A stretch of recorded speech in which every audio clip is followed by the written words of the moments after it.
Raise your hand if you've ever seen a motivational post on social media, felt inspired for about 5 minutes, and then completely forgot about it by lunch. Yeah, me too. But what if I told you that there are creative, practical ways to use astrology to completely transform your personal growth and, as a result, your entire life? And I'm not talking vague predictions or personality typing. I am talking practical tools that you can apply in your everyday life that stick and make lasting changes in your life.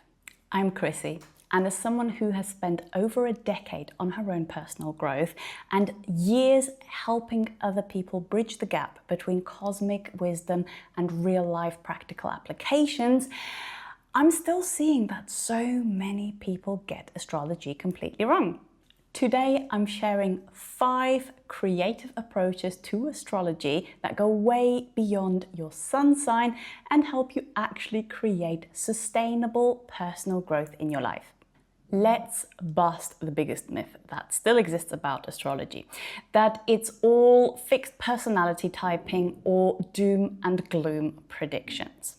Real astrology isn't about putting you in a narrowly defined box or telling you that your fate is sealed, so you may as well give up now and just hide in the corner because life is going to F you up anyway. No. Real astrology is about helping you understand your own unique operating system. It is literally this manual for life that so many of us are craving. But what you do with that operating system is still entirely up to you. Because remember, you can be anything you want. You just can't be everything at once at the same time.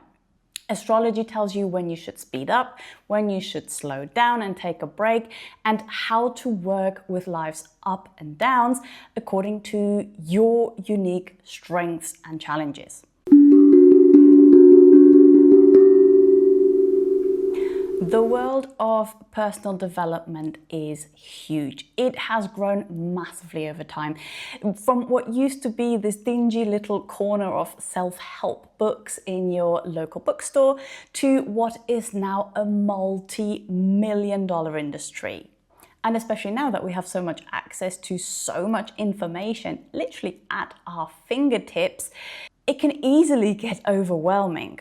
And I mean, it does all make sense because we are very multifaceted beings with multifaceted lives. So it makes sense that there are hacks and tips and tricks that you can implement to improve literally even the tiniest aspect of your life. And something that is actually incredibly useful to do is to do a full life audit and look at your life in all of the different sections, like home, like relationships, like friendships, career, spirituality, finances, etc., and really get clear on what you want out of all of those different categories of your life. It's something that I do at least once a year. For the past, I don't know how many years, and it's been totally life-changing. I cannot tell you how many of the things that I have written down in all of these different categories that I want to experience and manifest in my life have come true, have presented themselves and have manifested into my life. And that's for various different reasons, but the starting point was actually getting clear on what I want. Having said that, you cannot improve every single area of your life at the same time. It gets way too overwhelming. You cannot do something to further your creativity and your relationships and your career and your health and your body and your finances and your home and your travel and your higher education and all of those things every single day. You would lose the plot. It's impossible. Remember what I said earlier is that you can be anything you want, but you can't be everything at the same time. One really helpful tool to navigate that is a technique called annual profections. This is an ancient technique that dates back to Hellenistic astrology. And it puts the focus of each year of your life, resetting at your birthday, on a certain astrological house. And astrological houses are a natural system that has been refined and developed over thousands of years, which does split up our life into these categories. These categories can be very wide. If we take the third house, for example, this is often associated with thoughts and communications, but it can also become very granular.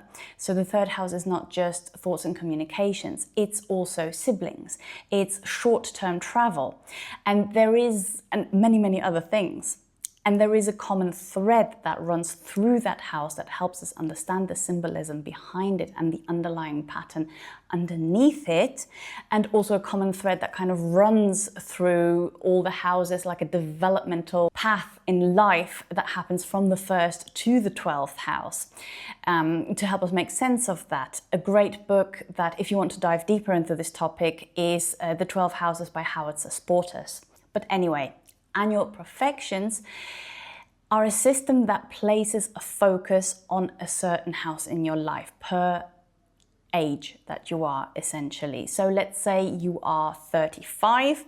35 would be, the focus is on your 12th house. So the focus for the 35th year of your life will be on themes associated with the 12th house, like spirituality, working on your subconscious, isolation in a way that this is deep inner work that you cannot really do with other people around you, so you need a lot more alone time.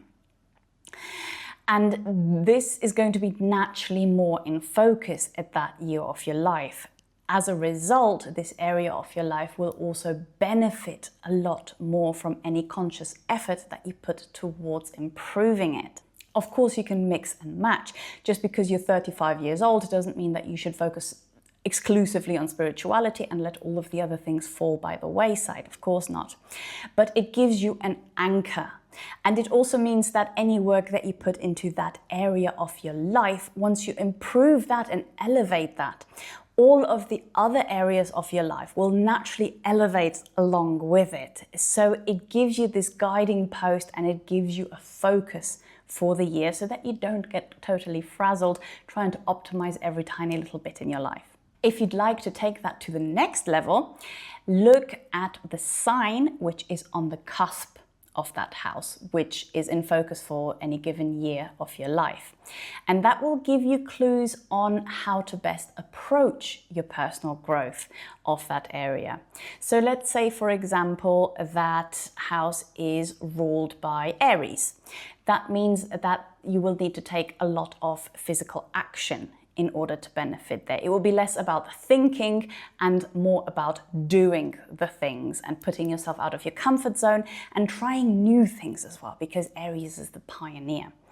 Let's say you have Gemini on the cusp of that house.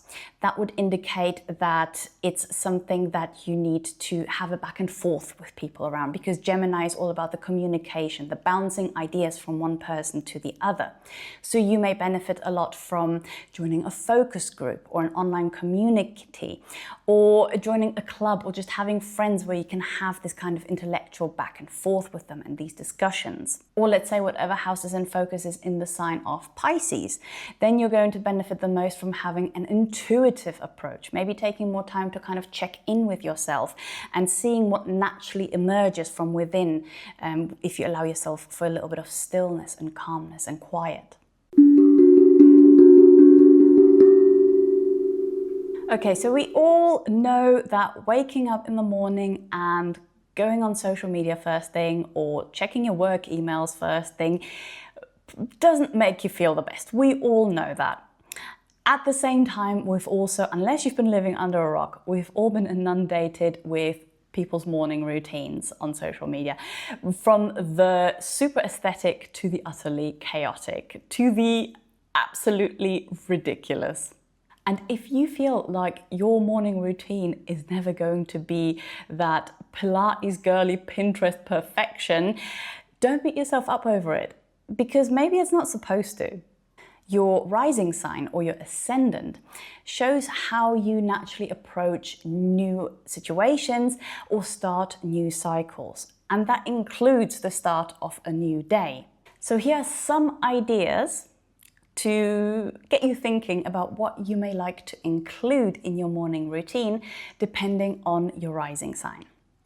Starting with Aries rising, you probably already know what I'm going to say. For you, it's physical movement. And it doesn't matter whether that's an hour-long gym session or whether that's just a 10-minute yoga flow in the morning. For you to get your body moving, it gets your energy into equilibrium. It helps you to kind of find back into that place where you feel like yourself, essentially, and sets you up for a successful day. For Taurus rising, you are very sensual. You need to have a pleasant sensual experience in the morning, and that will help to motivate you to get out of bed. Great way to do that is to have, a healthy and nourishing, but also really scrumptious breakfast to look forward to. Maybe something that you have prepped the night before, whether that's overnight oats or some healthy breakfast muffins or a frittata or a breakfast burrito, something that gets you excited, that you look forward to having in the morning the next day. Gemini risings, you are so full of thoughts. Many different thoughts. For you, morning pages are a great way to start the day. If you haven't heard of them, morning pages are an idea taken from a book called The Artist's Way. And it means you're basically writing stream of consciousness, putting pen to paper and writing 3 pages. You're not allowed to stop until you have filled 3 pages. It never goes into detail about how big those pages are, so I guess that one's left up to you. But what this is going to bring you is that clarity of getting all of those disjointed thoughts that just swirl in your head out on paper, and it lets you embrace the day with a sense of mental freedom. Cancer risings. For you, I'd recommend trying to put together an inspirational morning playlist. You can really feel into the emotions that are behind music.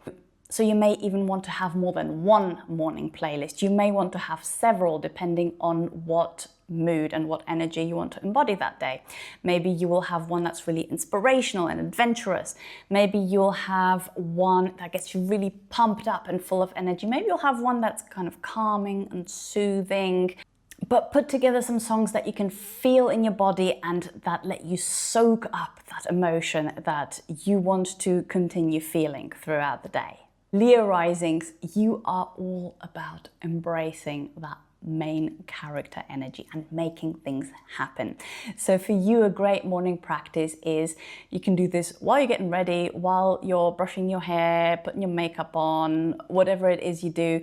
Say some positive affirmations into the mirror, really look at yourself, see yourself and say some positive affirmations into the mirror while looking at yourself, while embracing standing in the spotlight, even if you're the only one watching, and bringing forth what you want to experience that day, speaking it into existence. Virgo risings, I probably don't have to tell you to get a planner. I imagine you already have a planner, if not several planners for different areas of your life. So a great thing for you to do in the morning is to consult your planner, is to write down the top 3 priorities that you want to achieve that day, because you may have quite a long to-do list that can otherwise get overwhelming. So just focus on the main 3. If you can tick off those 3 in the day is a success. But knowing you, you will probably tick off a lot more than 3 on most of the days. Libra risings. For you, it's highly beneficial to greet the day with beauty and with harmony. So a great way for you to do that is to turn your morning skincare into a ritual, into this real pleasurable, imagine you're in a spa essentially. You are in your own personal spa in the morning. Maybe you want to do some facial rolling, some ice rolling under your eyes, some gua sha, indulge in some beautiful textures and scents and smells, and make yourself look beautiful. Even if all you're planning to do is sit on the couch all day at home, not see anybody, and watch reruns of your favorite TV show in the morning. And this is not about hiding anything. This is about emphasizing your natural beauty, bringing out your natural beauty. Then this will also help you to recognize the beautiful things that are around you throughout your day. Scorpio rising. If you're a Scorpio rising, you are naturally incredibly intuitive. So a great day for you to start the day is by pulling an oracle card or a tarot card. You will naturally be able to really feel into the multi-layered depth of the symbolism behind a card, and that connects you to that rich intuition of yours, which is going to be able to distill exactly the message that you need to heed throughout that day that will serve you the most. Sagittarius risings. Try starting the day with 10 minutes of reading, something inspirational. So maybe a non-fiction book, maybe a biography of somebody you admire, or if it's fiction, then the kind of fiction that takes you out of your comfort zone. So we're not talking easy reading that you can kind of fall asleep to. We're talking something that inspires you and motivates you and riles you up. Maybe books that are set in distant destinations that you've never been to. So something that gets your adventurous spirit going. Capricorn risings. Great way for you to start the day is with a visualization meditation, where you can kind of picture yourself and how you want your day to go. Now, you can be as detailed or as vague about this as you want. It's crucial just not to get too attached to it, but to bring this structure to your day, to bring this intention to various segments of your day. So for example, something you can visualize is you don't know exactly what you're going to do on your lunch break, but you're visualizing that you're going to have a delicious meal and a really great conversation, and watch as it happens exactly as you set out, or even better. Aquarius risings.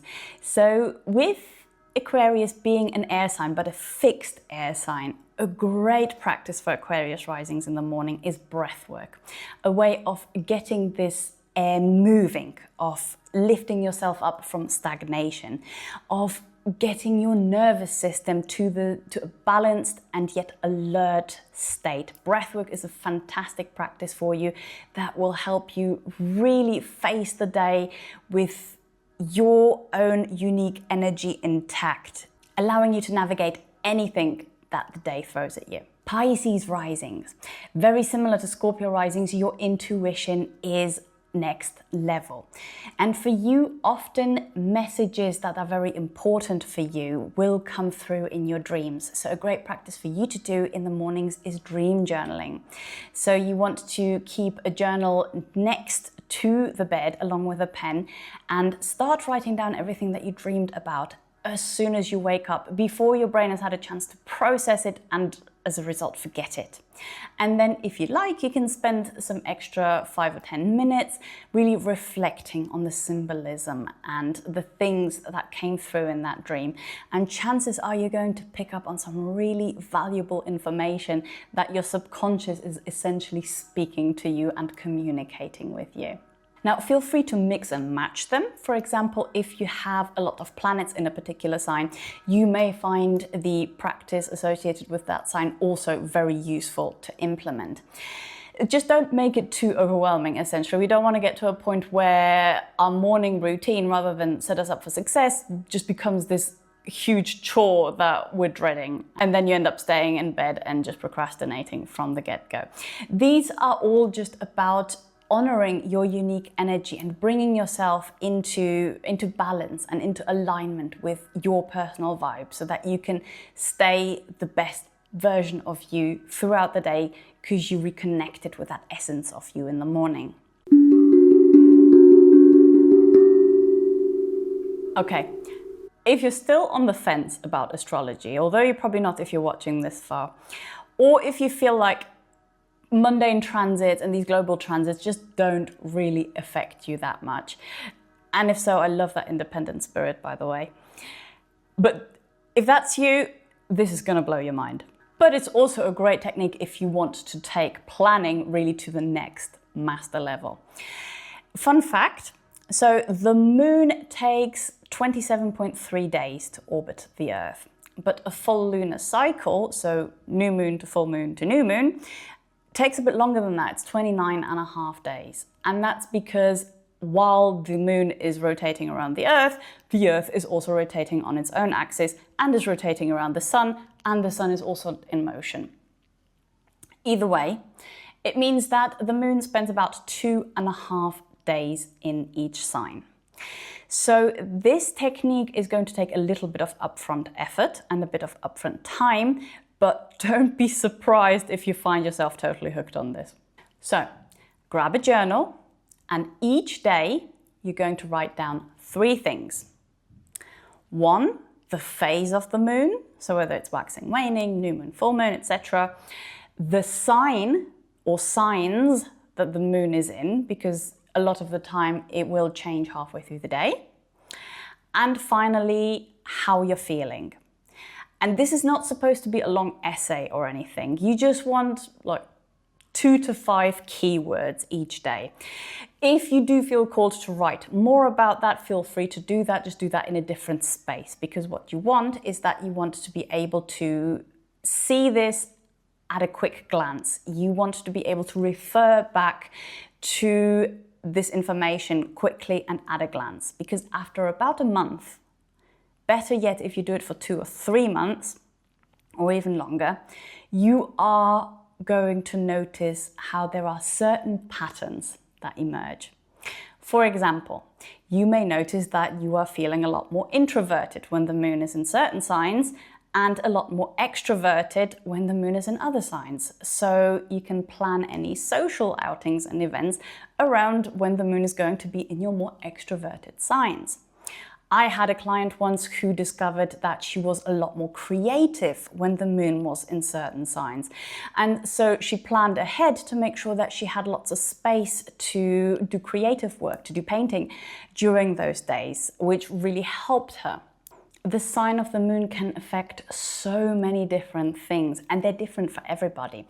It can affect how naturally irritable you are, or how optimistic you are, how easy it is for you to learn something new, whether you gain more satisfaction through achievement or through being present. So your time orientation, your relationship to time, essentially. There's loads and loads of different things, and what you are doing is you are creating your own personal almanac that you can refer to and use to get the most out of the energies of the day and how they personally interact with you. And once you start working with that, you will notice that procrastination drops off massively, because you are no longer fighting or subverting your energy. Instead, you are working with it, and also being mindful that it's totally natural for it to change every day or every couple of days. Okay, so the North Node is probably one of the most underutilized tools in astrology. Most of us hear or read about it once, go, oh yeah, that's nice, and then we totally forget about it and we never apply it. The North Node is like your guiding compass in life. It is your true north, the direction in which your life is unfolding. And you can fight it if you want, but life will find a way to nudge you back into the right direction, whether that's through opportunities or dead ends, or through chaos, or just that slow nagging feeling that you are not where you're supposed to be and you're not doing what you're supposed to do. So as a result, you want to really look at all of your goals through the filter of the North Node. Because if they're not aligned with your North Node, then they're not goals, they're just distractions. I'll give you a personal example. So my own North Node is in Pisces. That means I am here to learn about compassion, about intuition, and about learning to trust the flow of life. Because my North Node is in Pisces, that means my South Node is in the opposite sign, in Virgo, which is all about systems, a detail orientation, being of service to others. Do I love a good system? Oh yeah. Do I love getting stuck in the details?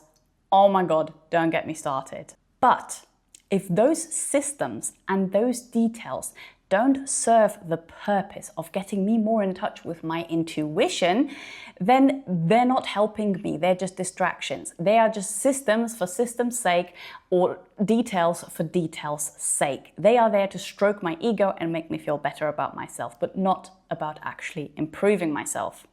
Let me give you another example. Let's say your North Node is in Aries and your South Node is in Libra.